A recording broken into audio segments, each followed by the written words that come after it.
What is up, everybody? Eddie Barco here, and welcome to the Nebula Music Podcast. Today, I'm joined by the very talented Louis Futon for a very deep conversation about life, music, what keeps him motivated, and some of the challenges that he went through early on in his career. So we'll definitely dive into that in just a minute. But before we do so, I just want to go ahead and let you guys know that this show is basically about just that. Talking to successful and famous musicians who have basically reached a pinnacle of success that I think most of us aspire to get to. And I'm interested in understanding what keeps them motivated, some of the challenges that they went through and how they pushed through them, so that they could create their own paths. And man, I'm always inspired and amazed by every conversation that I have. And today is no exception. Louis definitely shared with me not only how he approaches music, but some of those early challenges that I'm sure a lot of you guys can relate to. So I'm definitely very excited to share that with you guys. We also got the opportunity to talk about his latest album way back when, which is amazing. I think it's super revolutionary. And also some of those show dates that he's performing here in LA and San Francisco and other places in support of his album. So stay tuned after the episode for more details on that. For now, let's go ahead and dive into the conversation.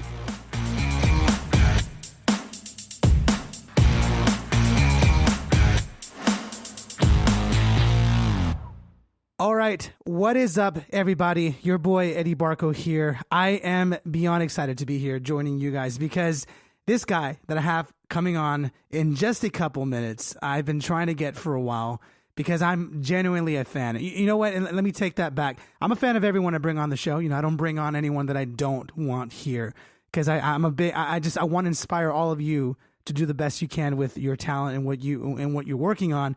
And this guy, I honestly feel is doing something different, something unique, something that's changing the music industry. And I'm living it. And it's cool to be alive and witness him doing it and succeeding at it too. And that's the cool part. So I have Mr. Louis Futon joining me on the show. Man, how are you today, man? I'm doing great, man. I'm really excited to be here. We've been trying to make this happen forever, and I'm a big fan of the podcast. And I think I saw you at NAMM. You did. You were hosting something, man. But I'm everywhere, dude. Everywhere you turn, I'm doing something. And that's the only reason why I stay alive is because I have my hands in so many different pies.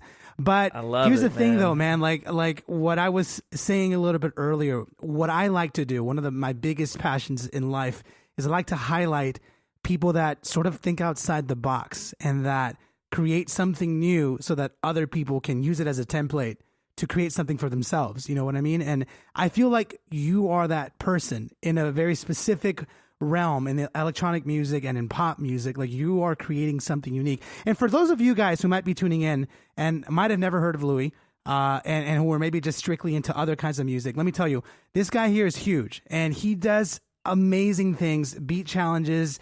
I mean, there's so much I could talk about you, man, and I don't even want to just say how good of a musician you are. There's so many things I want to say, man, but I would much rather you talk about yourself because I could spend the whole hour just talking about you, man. So I'm gonna go ahead and let you take it away, man. If you can just tell me a little bit about maybe your backstory, how you got started with music and all that, and we'll sort of take it from there. Yeah, I mean, thanks once again, man. I appreciate it. It means a lot to be on this podcast. But yeah, a little bit about me. I mean, I kind of grew up outside of Philadelphia in, no better way to put it, white suburbia. And I was definitely, privileged as a kid, and I had a great family, and we lived in a great area. Well, good for you, man.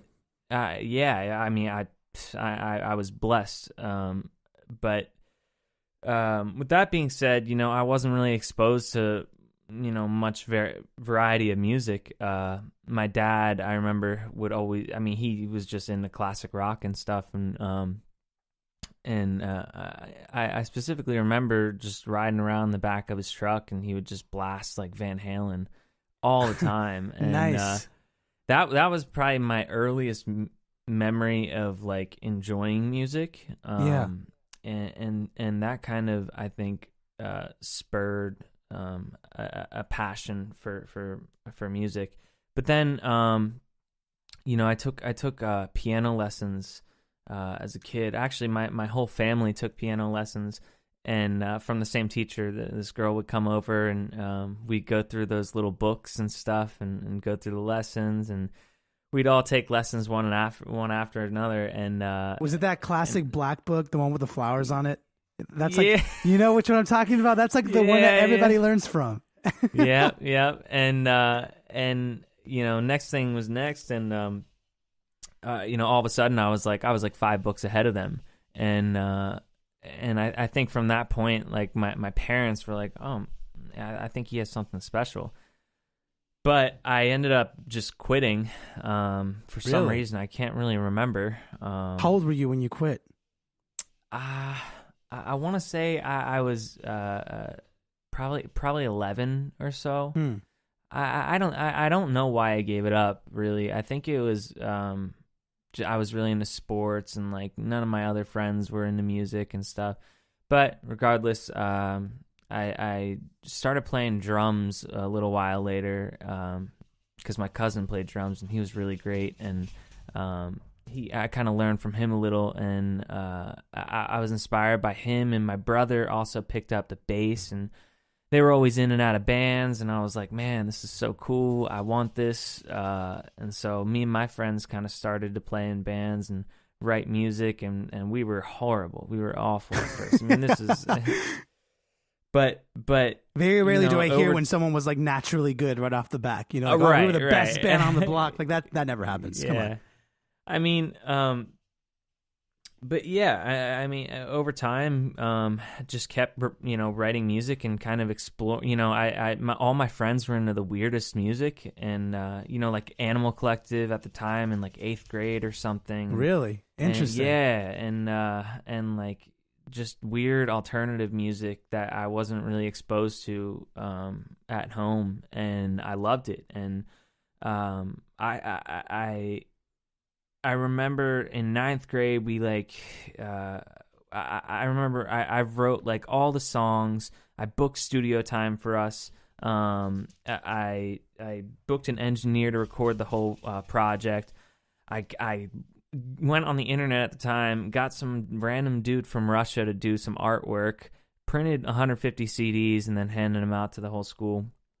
Wow. Because I just wanted to get our shit heard. And hustler over here, man. I hustled, man, and everyone kind of, obviously everyone doubted me, and my parents even, and they supported me for sure. But I like even the smallest, like we got this one like blog post from like whatever, and it got me so hyped because I had worked so hard for that, and I think that tells a lot about how I am today, because I still carry over that work ethic and like that passion, because it didn't feel like work back then. It was honestly like the funnest thing in the world, and it still is. And then after that I went to like this Berkeley 5-week program in the summer of like 2010 or something, and I was exposed to jazz and hip hop and all these different kinds of music that I wasn't exposed to back home, and I kind of took that and soaked that up like a sponge. And so I was just kind of building up a library of tastes, and then I just started making beats in college. And did you go to Berkeley in college? Like after you did not. I actually was kind of pressured to go. Well, I'm trying to think back correctly. I applied. You can say it honestly, man. You can say it as honest as you want. I am. It's just it happened so long ago that I forget sometimes. But I applied to Drexel University's music business program, and a couple other music programs, and I got denied from all them. Wow. Hey, same here, man. I relate to you. I not to sort of sidetrack from the story, but the school that I went strictly for jazz. I auditioned 6 times and I got denied every single time. So I feel you. Wow. Yeah.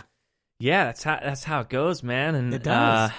If you're truly passionate about it, you're obviously gonna keep following it and be resilient. And so I mean, it stopped me from going to school for music, which I'm actually grateful for. And I went to school in like the middle of Pennsylvania for marketing and finance. And it was kind of just That's because cool, like my man. parents it was just because my parents wanted me to, and I hated that shit, to be honest. And it was just so boring to me, and all the and a lot of people are like, yeah, but marketing, like that's good for your business, but it was all like corporate marketing, and it was more tailored for training you to work for like a big corporation, right, and do it on a larger scale, not really like entrepreneurial stuff. But did 2 years there, and then I transferred over to Temple University in Philadelphia, and I did a year there, and then I called my mom every day, and I said, Mom, I want to drop out. And all I was doing was like going to class, and then making music until God knows when. Sometimes pulling all-nighters, smoking a joint, and then going to classes at 8 a.m., man. Like, that's how it was. It sounds like so many people's college experience, to be honest. Yeah, man. and that I really dialed in my passion that year, and I dropped out the next year. I got a tour offer, and I got management, and I think when my parents came around was when they saw the first check. I think my first show ever was at this music festival at Red Rocks. Oh, wow. Nice. Yeah, it was pretty crazy. I didn't even know, like, I really, like, was so young and naive about the industry at the time that I didn't even know the scale of, like, the show that I was playing. And my parents saw that, and they were like, yeah, we're on board. So ever since then, it's been, I haven't really looked back. Yeah. Well, I mean, congrats on making that choice. It's interesting because, like, I feel like I get so many people that come through the show that have different stories. And that's one of the things I like to make a point through everyone's stories is that everyone's path is very different, more so now than ever before because we have the ability to do that. And I don't know, one of the things that I always am fascinated by is how, we try different things, but somehow we still sort of know where we're gonna be. Somehow there's always this little inch inside of you that always somehow knows that what you're doing now isn't exactly where you want to be, and so therefore you kind of try and do something else. Was that decision to drop out? This is something that I'm actually genuinely curious about. Did you do that first before you got management and started playing these festivals, or was it kind of hand in hand? If that makes sense. It was hand in hand, but I feel like I was gonna drop out anyway because I was just spending all my time making music, and my one semester that I really saw my grades drop. I was like, all right, I think it'd be more beneficial. You know what I mean? If I'm gonna, I'd rather go all in on this and not half-ass something else. And school's always going to be there, man. It's an institution, and I can always go back. And I think I will one day, but we'll see. Yeah. So let me ask you this then.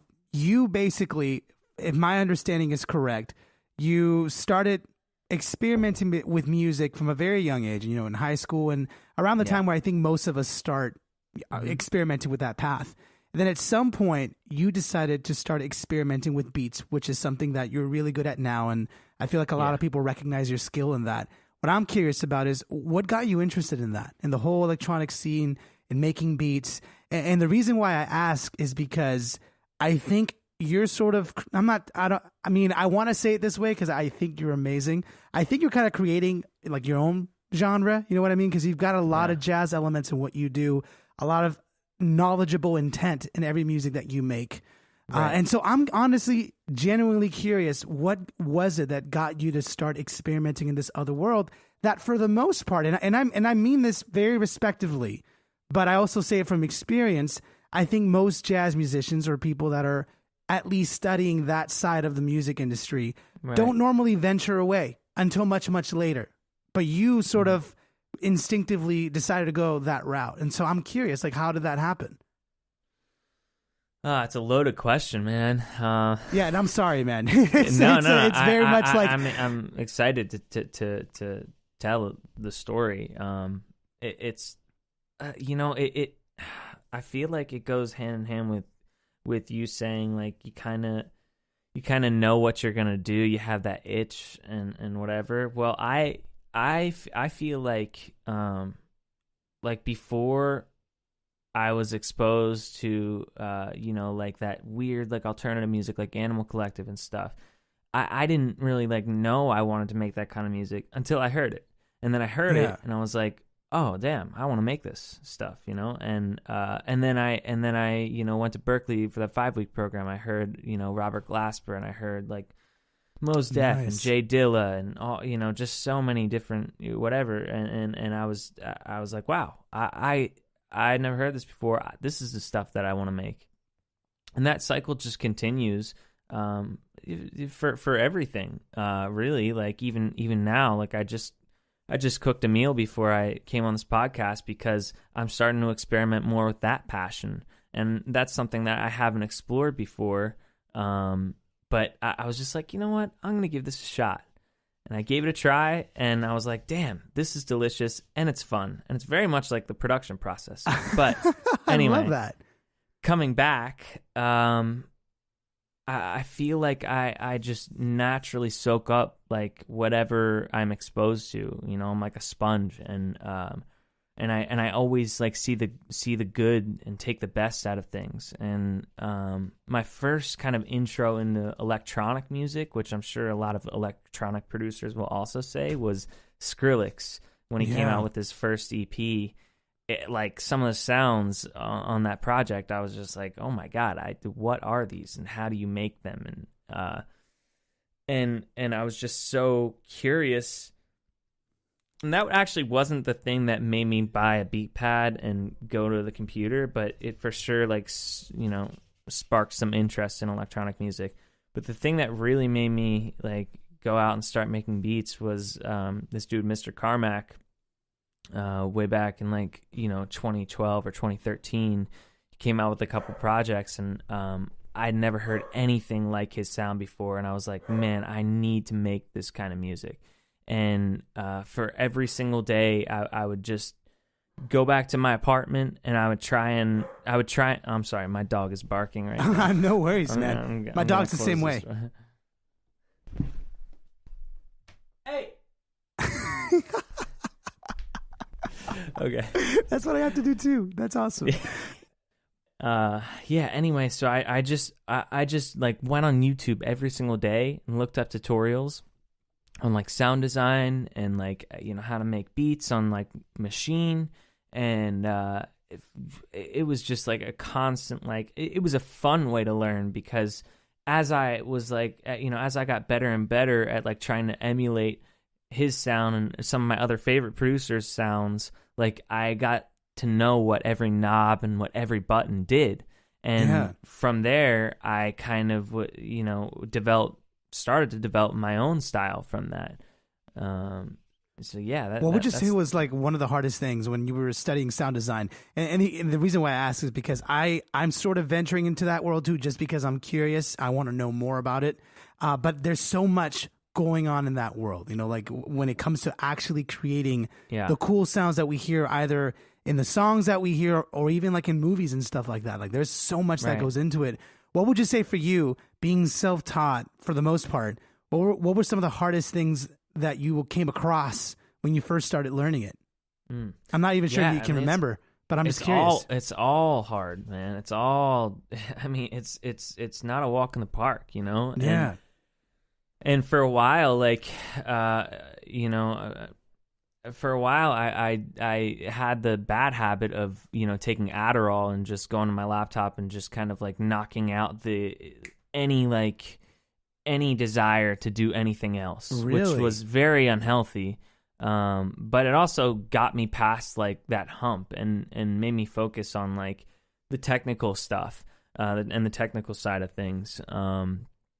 I actually got like really hooked on Adderall for a while.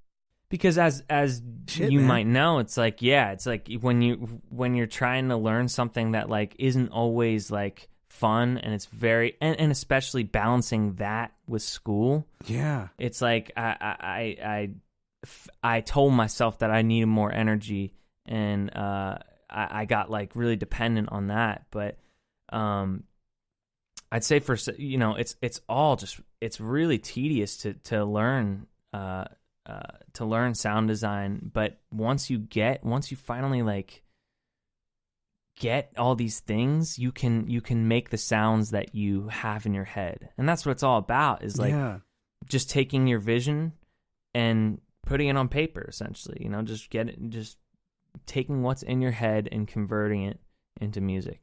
Yeah, man. I'm not sure if I'm allowed to ask you, but it's something that just sort of piques my interest. I know for a fact, obviously a lot of us on this show, and you and me, we both went to college and stuff.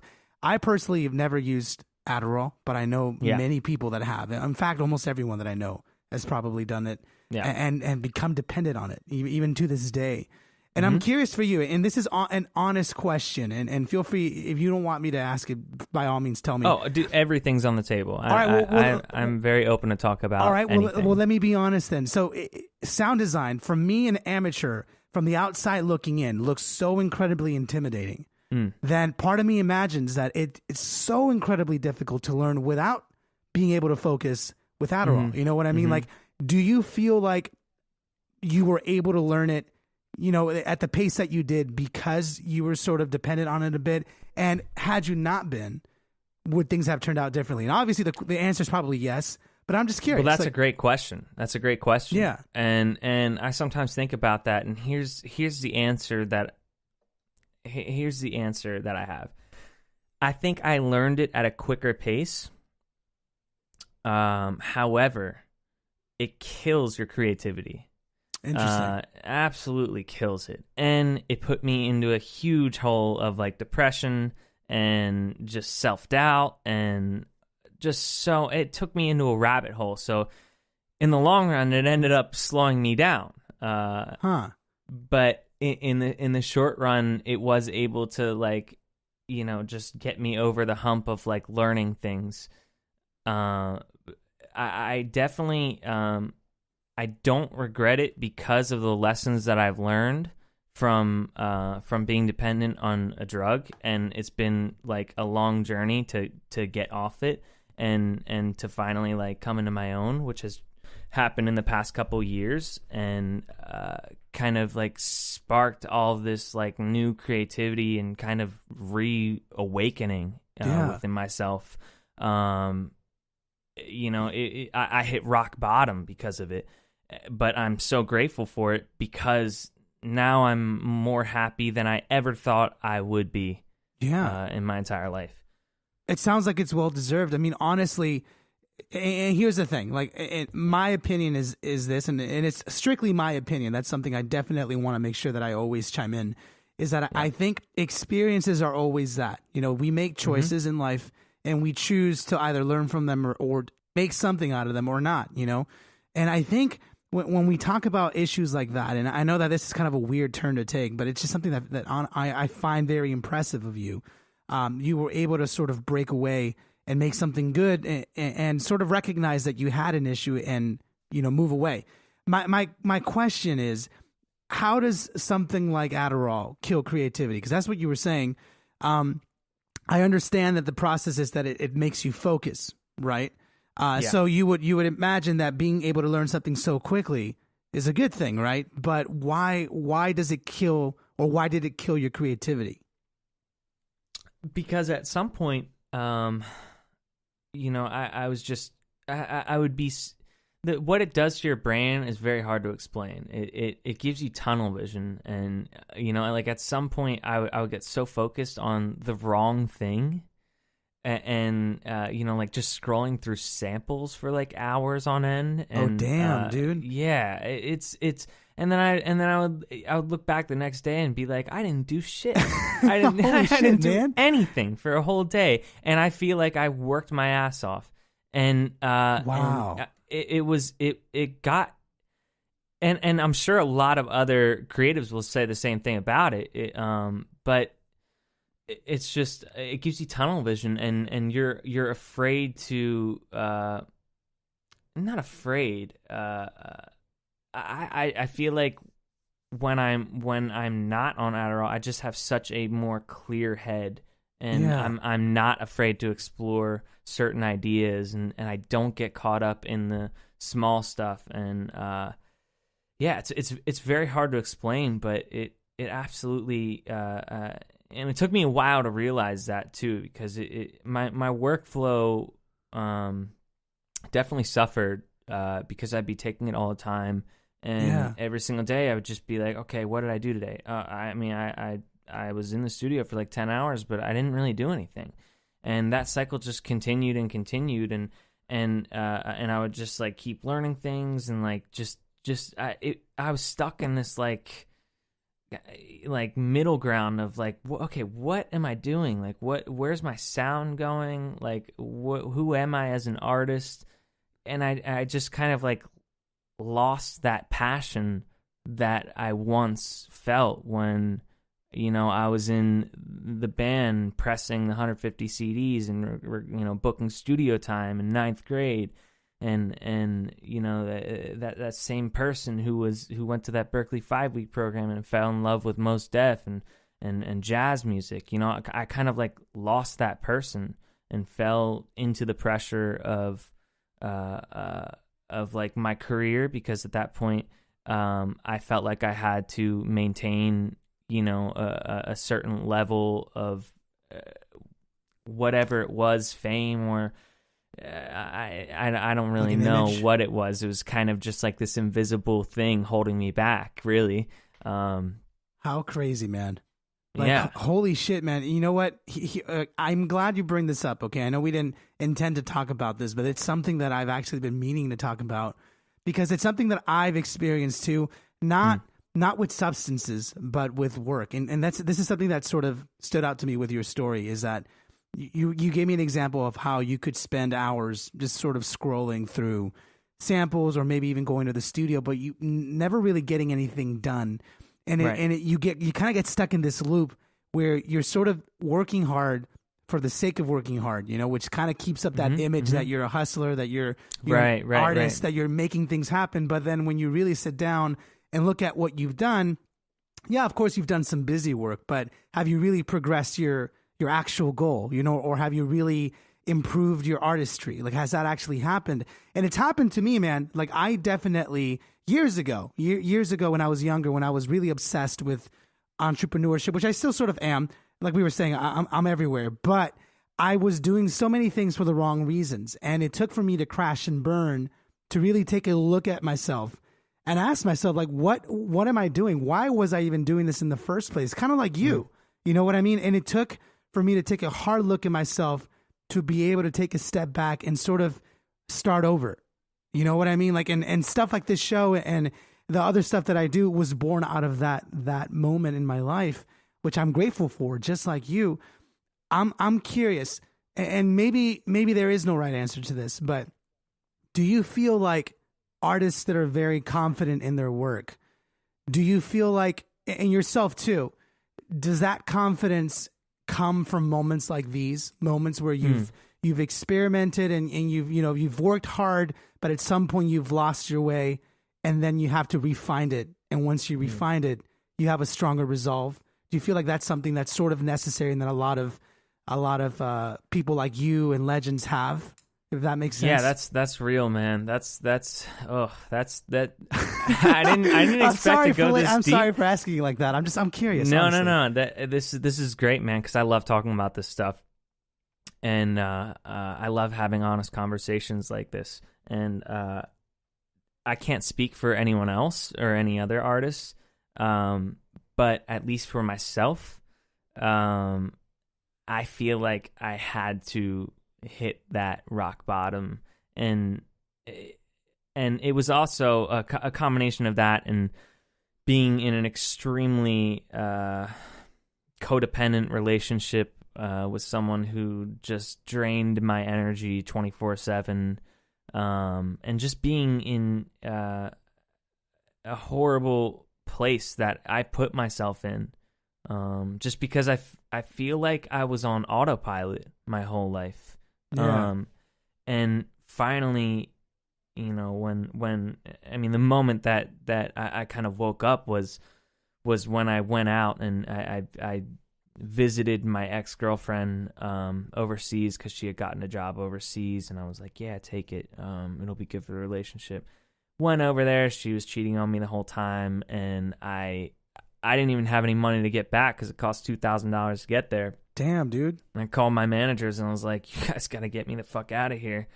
And they pay for my flight back, and I let myself be sad for like a week, and then I started the rebirth, man. I my brother told me about this one like kind of self-help, I guess, spiritual like awakening course.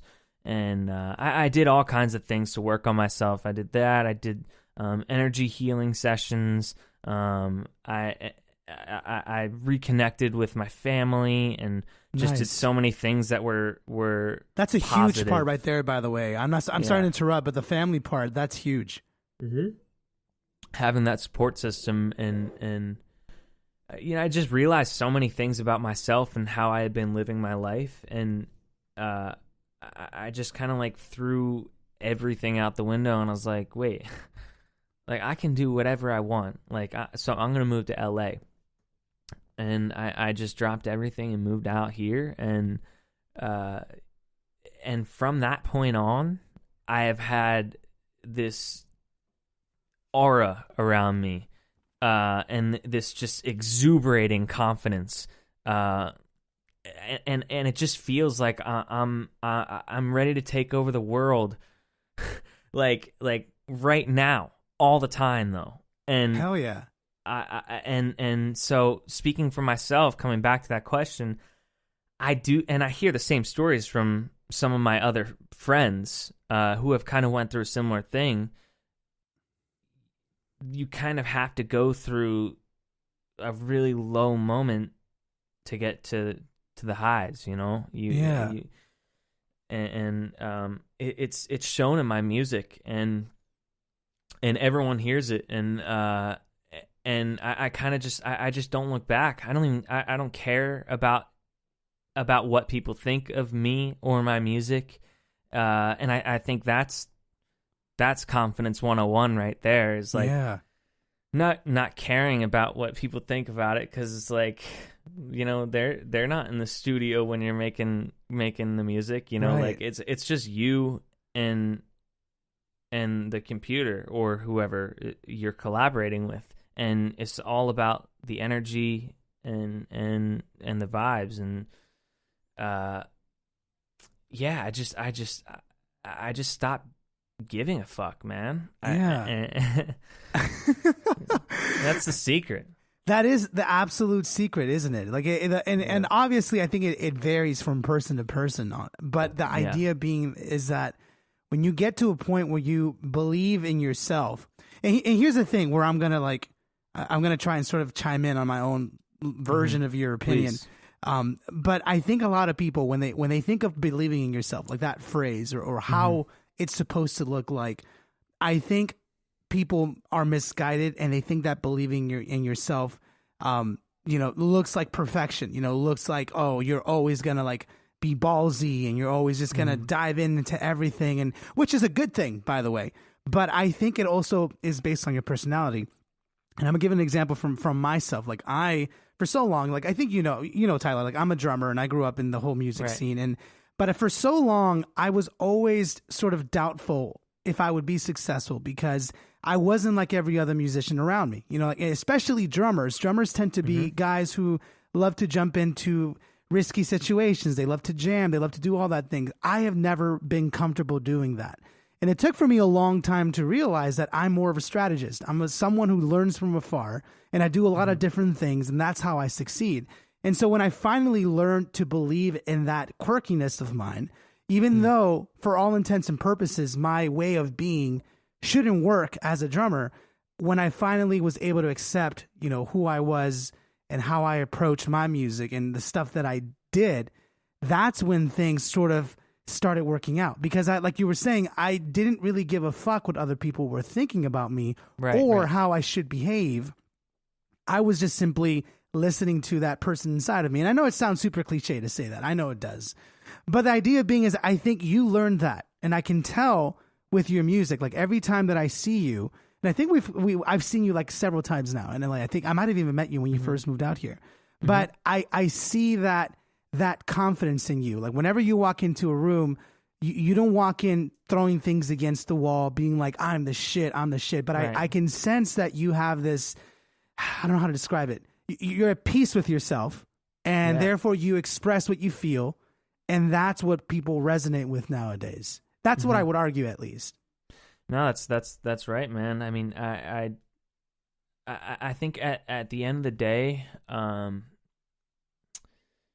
I love what I create so much, and I love who I am so much that like I wouldn't care if I didn't release any more music for the rest of my life. Like as long as I made music and I could hear it, that's all I need. Like that's how much like I believe in myself so much, and I love my own music so much that I just kind of like it doesn't matter to me. Like I am happy with just hearing my own creations. And everything else, is a bonus. Everything else is just a blessing, man. Yeah. I'm extremely grateful that people like what I do. Like that's pretty awesome. On a smaller scale, like, listen, if you put out a song and you get even one comment saying, "Hey, this is rad," like that even means a lot. Like that's just a bonus. Like back in the day, like when there wasn't the internet, think even farther back, like when we were like cavemen or something, like and you were banging on like a rock with a stick or something, and you were like jamming out or something. It's like it's not like anyone gave a shit that you were doing that. It's like maybe it's just like you just got like fulfillment and happiness out of that, and you were just vibing. And if one person came along and like liked it and like started dancing, like that's awesome. That's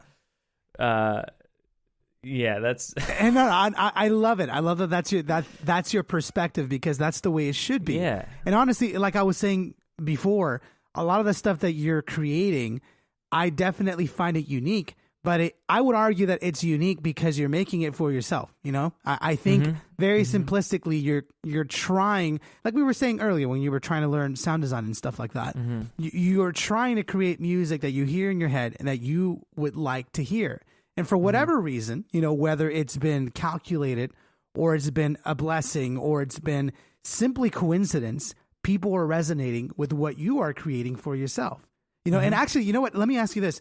When did you start realizing that people were resonating with your music, that people that you didn't know? Because there's a big difference between like your friends and then random people that you don't know. They start to come around. Like when did you start noticing that they were actually digging what you were doing?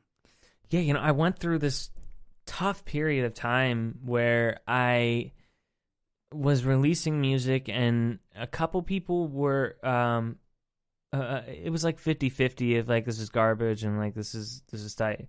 And not many ears were listening, but and I at that point in time, like and I was I'm sorry, I'm talking about like putting out like beats and stuff like that. And yeah, for sure. And at that point in time, I didn't know that like I was going to be doing this for the rest of my life. I was just kind of like doing it for fun, and I was just like, whatever. And I was actually really nervous about like what people thought about it at the same time. Yeah.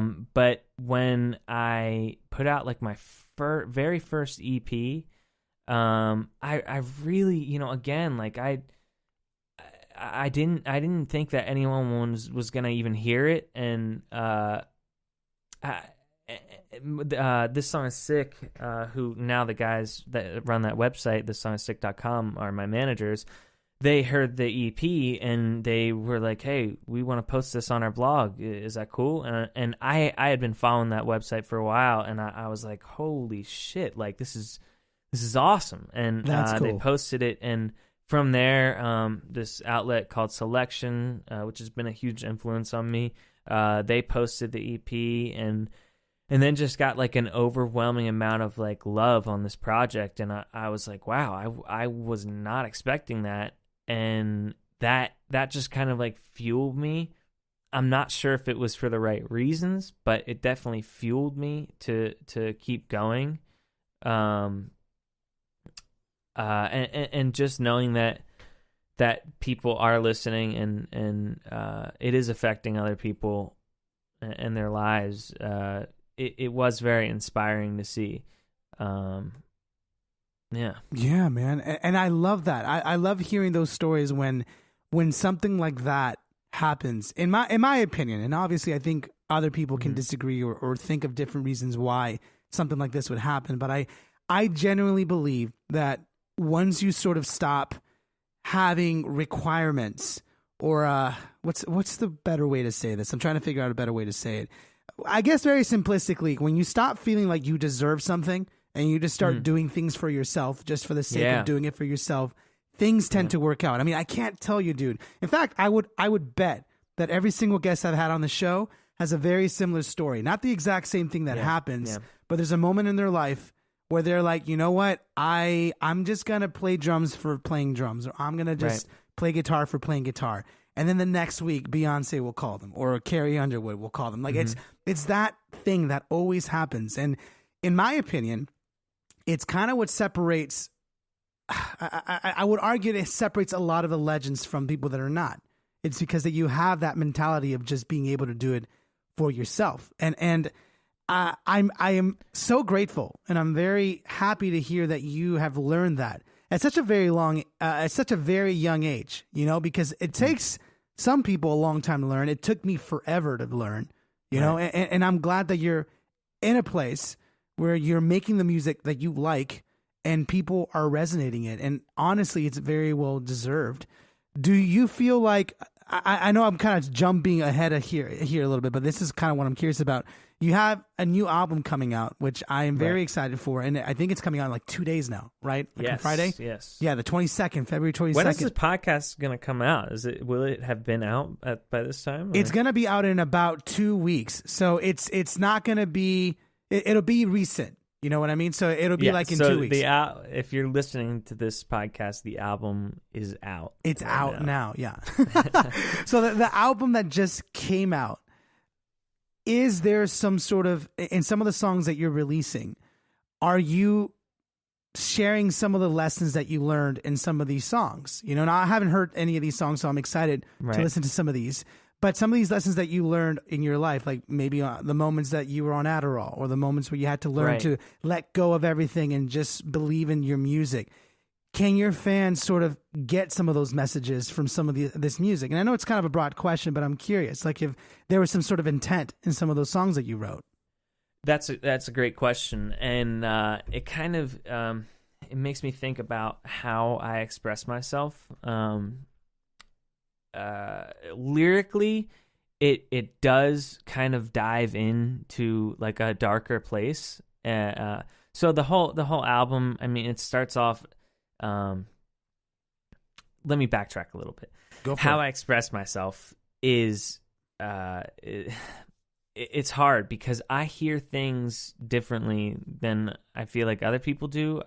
Maybe some like instrumentalists and other people you have on the podcast probably hear some music the same way that I do. But I kind of like resonate with the overall like sonic landscape of a song and the overall like vibe that it gives me.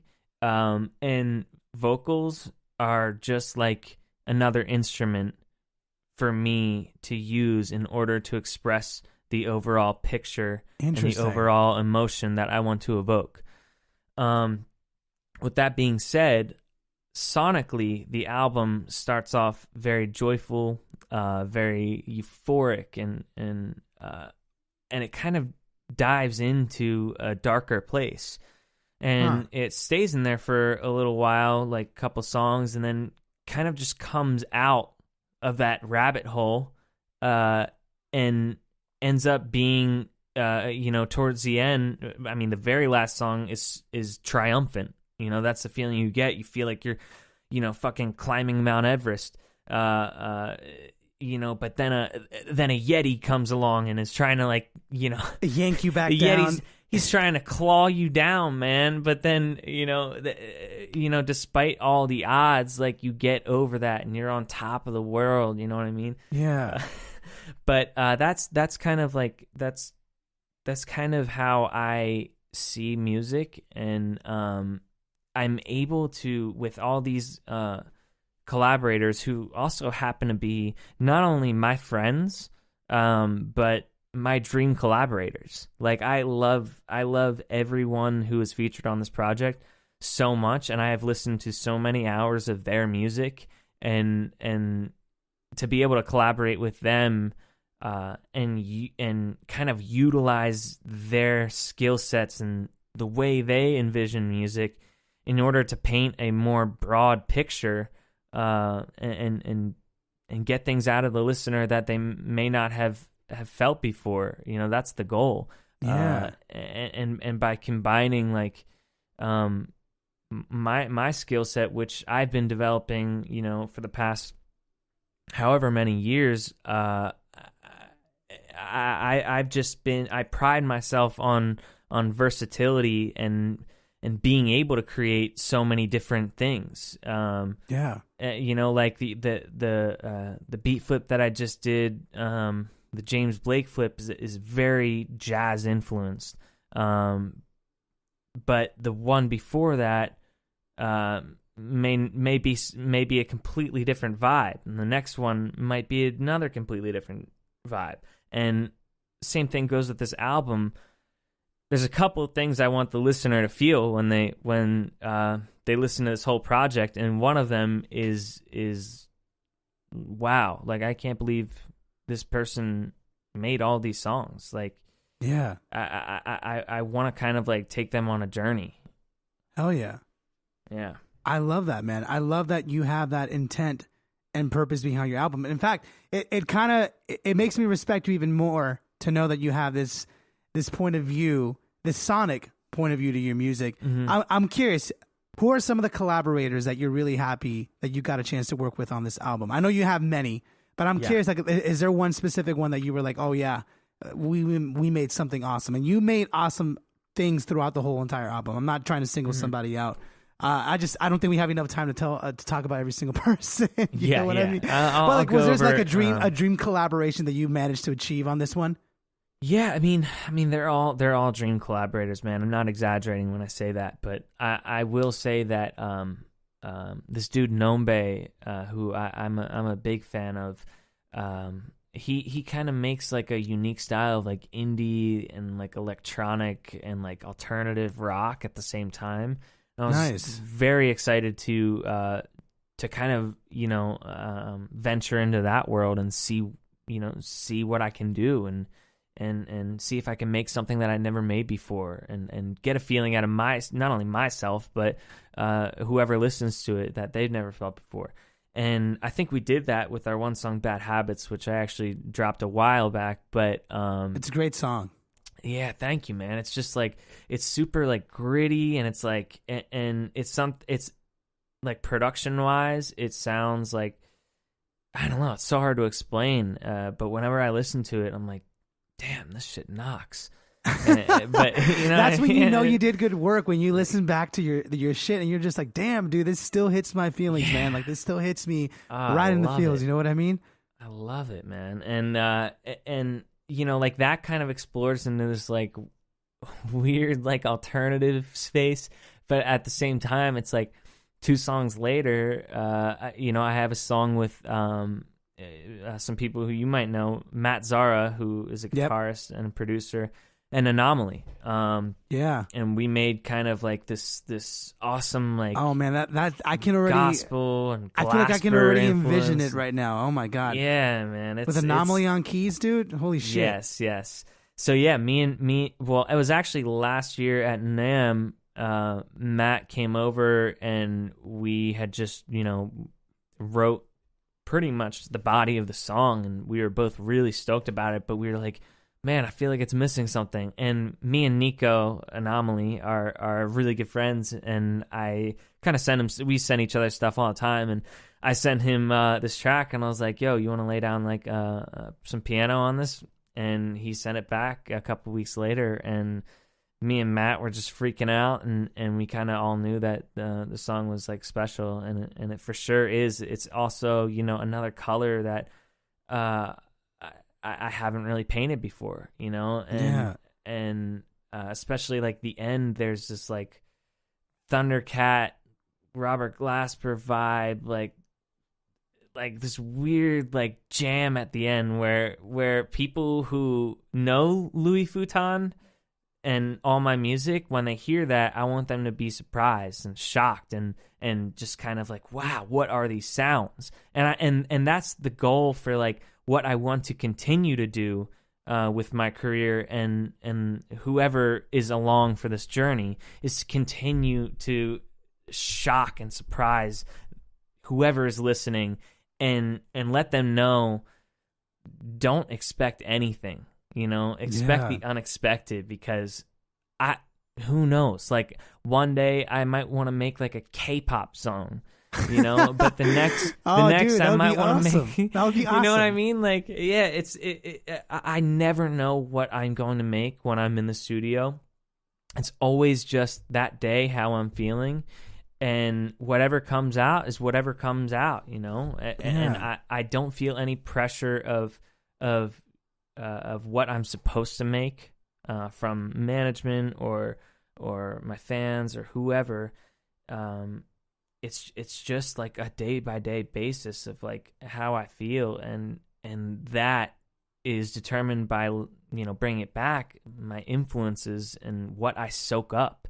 You know, it's like I didn't like Glasper until I went to the Berkeley 5-week program. You know, and I didn't like, you know, like electronic music until I was exposed to Skrillex, and that's the key, I think, is just keep exposing yourself to new music and new influences in general, and that kind of keeps you going and keeps you creating fresh things, not for anyone else, but for yourself, because you then hold your own stuff to kind of like a higher standard within yourself, right?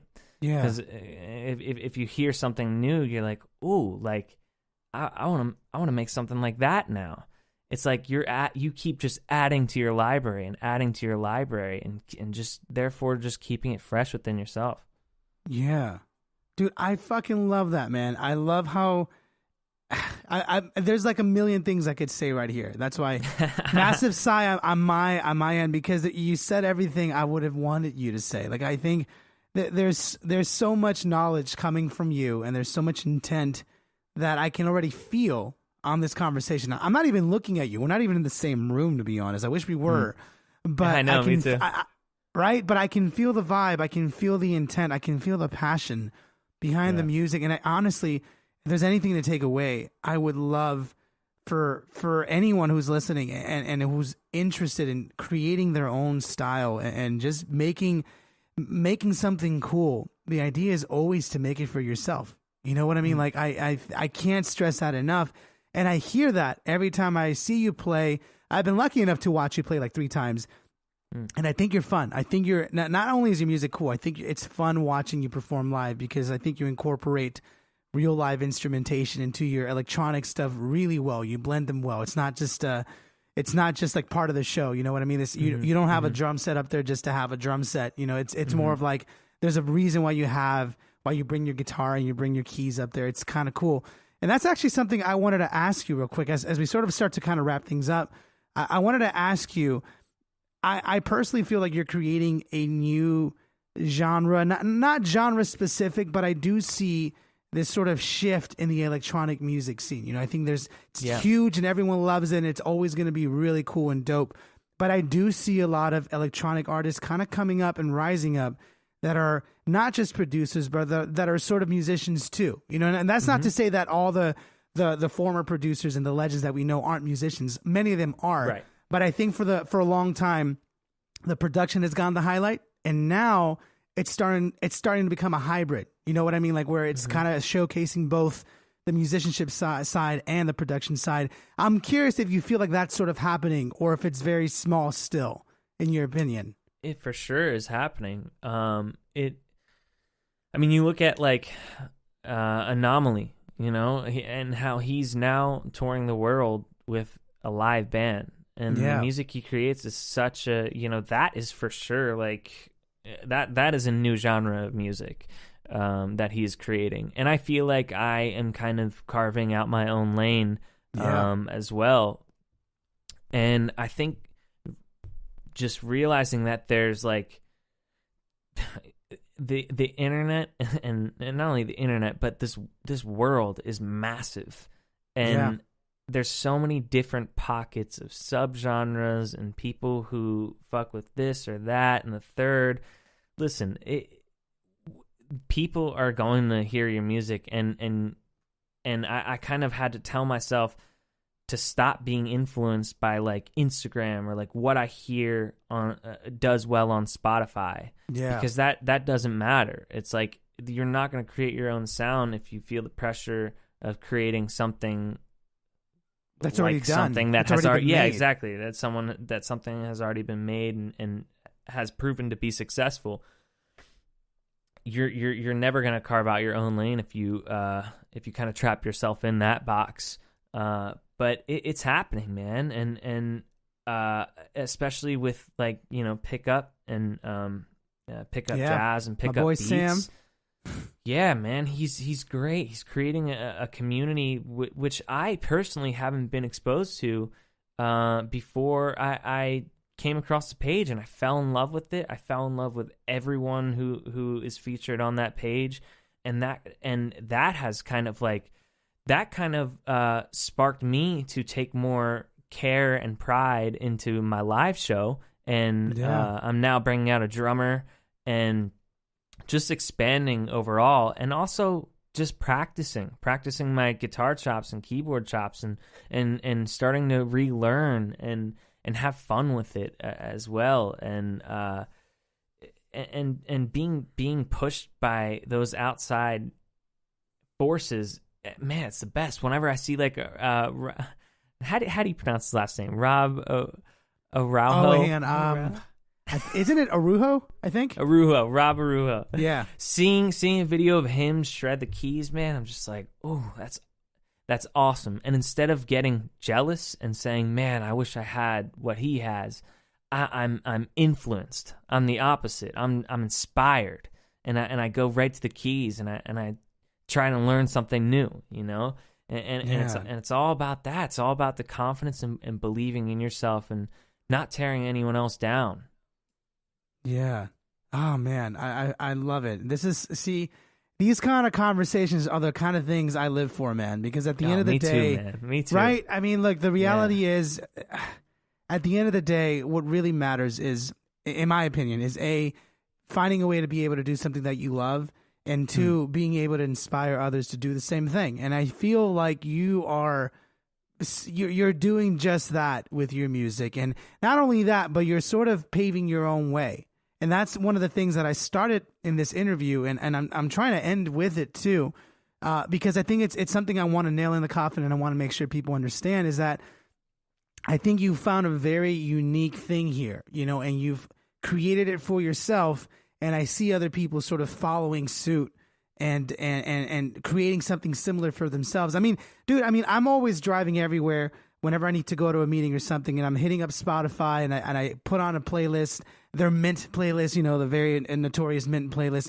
I've heard you come on so many playlists, and it's one of those things where I appreciate that because, you know, you and I are musicians, and so we kind of come from the same circles, and I see you in a lot of the same circles, but it's refreshing to know and see someone like you paving their own way and be able to sort of, you know, shine the light, and not shine the light. I don't want to say that. I just want to say, like, create that hybrid sound, you know, that thing that highlights this community that we're from, that is a huge community, and it's making their own name, but you're kind of bridging over. And I love that you have both sides, you know, and that I see more and more people doing that nowadays. I mean, my boy my boy San Holo too. Like he's always doing that kind of cool stuff that I think it's kind of like the future. You know what I mean? 100%. And it's cool. It's cool seeing you guys, people like you, sort of discover it on your own without seeing a template or you know, I don't know how to say it, but you fell into it because you were doing what you wanted. And that's one of the things I think it's an important takeaway is that as long as you're doing it for yourself, you can never go wrong, ever. Yeah. Yeah, isn't that, and I know we have to wrap this up soon, but isn't that kind of against like the mantra of what, you know, it's like, isn't that considered selfish? And isn't being selfish a bad thing? Like, right? Philosophically, like, isn't that, I don't know. I've always been at a crossroad. You know what though? Here's the thing. I think there's different levels of selfishness, just like there's different levels of, you know, being good and all that stuff. Oh, dude, this is stuff that we can dive in so deep into. But here's my opinion, honestly, and I'm glad you bring that up because I talked about this with like 2 other artists the other day. Everything, in my opinion, to some degree, everything you do is selfish to some degree. Right. You know what I mean? It's kind of, I would argue, it's almost impossible to be selfless as a human being. But the idea is that in order to do something good, in order to be a good version of you, you kind of have to be selfish. You kind of have to want to do stuff for yourself, because then at that point, if you're able to separate yourself from expectations, separate yourself from what the status quo is, from what other people want from you, that's real. You focus on yourself, then that frees up that space so that you can give back. That's where you find those legends. You know what I mean? Like the people that have done so much good for the world, they figured themselves out first, you know? Gandhi, Mother Teresa. It's funny that I'm bringing up these examples, you know, like I'll compare. No, that's true, man. I'm giving you that listen, status. Otherwise, you're projecting your shit on other people. Yeah. You know? Take care of yourself first. Exactly. And that's why, like, those experiences that we were talking about earlier, you know, like hitting rock bottom, regardless if we argue that they're necessary or not, the lesson of that story is that you allowed yourself to figure yourself out, learn the lesson, and remove those expectations from your life. And how you get to that state, in my opinion, is different for everyone. Some people actually never hit rock bottom, in my opinion, but I think most of us artists do at some point. And some of us never learn that lesson, but some of us do. And the ones that do manage to learn those lessons end up being able to give back. And that's what I see in your life. That's what I see in your music. And that's hopefully answers your question, at least, or at least hopefully I share my opinion that being selfish is good and necessary if it comes to figuring yourself out. You know what I mean? Like it's absolutely necessary, in my opinion. And then being able to give back becomes almost natural after that. You know what I mean? Yeah, I agree. Fucking, I stole the conversation, man. I'm sorry. No, it's all good. It's all good. Yeah, I apologize. My man, thank you so much for taking time out of your busy schedule to talk to me. It's been an absolute pleasure. So to sort of kind of wrap things up, do me a favor. Let me know, let my fans know, what are some of the shows you've got going on coming up real soon to support your album release? Yeah, so we're doing 2 big shows.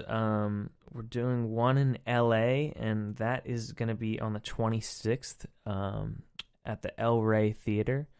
And then one on the 27th in San Francisco at the Independent, which I've played that venue twice before, and it is just such a good time. Everyone who comes out knows like every single lyric to every song, and they're just the energy in that room is so crazy. And I'm excited to play LA because I've never played that venue before, and I'm also debuting a new live show, bringing out a drummer, bringing out Ariel on trumpet, and Ariel. Ariel. I'm sorry, I always say Ariel, but Ariel, man, he's awesome. He's super tall too.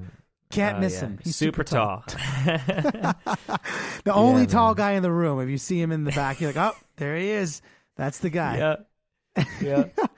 That's cool, man. That's how you know I'm gonna be there. If you see him, you're like, oh, where's Louis? We're always in the same room.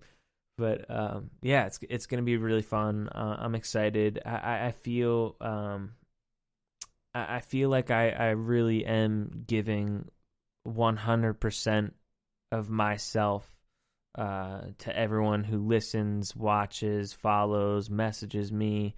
I really feel like I'm coming into my own and carving my own little lane out, and I really want to give them an awesome show experience and just overall experience with my music, and just kind of give them, a piece of me. And that's my message. That's my thesis as an artist, I suppose. Hell yeah, man. Honestly, what a great way to end that. Honestly, like I normally ask people to sort of like summarize, what they think people should be doing, but that's perfect. You and your music, everything that you're doing, you're about to do amazing shows, and I'm willing to bet that all your fans are gonna feel all those things when they listen to your album for the first time. And I'm hoping that it inspires many of them to continue doing their thing, to find their own path, find their own sound, because as they watch you, I'm sure that they're growing themselves. They're growing in their own artistry. And I'm glad that I get a chance to share that experience with you and get to know you a little bit better. And I'm looking forward to your career, man. You're going to do some amazing things. Appreciate that, man. Much love. I hope you enjoy my conversation with Louis, or Tyler, whichever way you want to go ahead and call him. He's definitely an amazing individual. And man, that story about how his creativity got stuck, man, I think that's super inspiring, because as a creative individual myself, this is something that I think relates to us on a very deep and personal level. While there's so much I could say, and frankly, I think Tyler said it way better than I ever could. Honestly, if there are things that are stopping us from being creative, from being the best version that we can be, I think the choice is clear. We got to get rid of whatever is in our way in order to achieve that pinnacle of success, that pinnacle that Tyler has achieved, and I think it shows in his music. Now, let me say, his new album, Way Back When, I love it. I have it on loop. I have it on all my playlists. I honestly think it's revolutionary because I see this new change happening in the pop and the electronic music scene. There's a lot of musicians coming into that world and affecting it in a positive way. Tyler has found a good way of showing his musicianship in a genre where, production value is usually the focal point. He's found a way to bring that to light, and people are loving it. His music is breaking those boundaries, and I can't wait to see his career blossom. Now, Tyler's got 2 shows that I think all of you are going to be excited to go to. The first one here is in Los Angeles, my hometown, at the El Rey Theater. What a great fucking venue to have a show. It's going to be on April 26th. That's basically in 4 weeks or so at the release date of this interview. April 26th at the El Rey Theater in Los Angeles. Then the next day, they're driving up to San Francisco, April 27th at the Independent. Another great venue. Great choices, honestly, Tyler. You've got a great taste in venues. And for those of you guys who are in California, definitely go ahead and support my man Tyler, Louis Futon, because he's doing amazing things. He's changing the game and he's paving his own way, and I can't wait to see where his music goes next. So until next time, I love you guys. Take care, and I'll definitely have another amazing interview for you here very soon.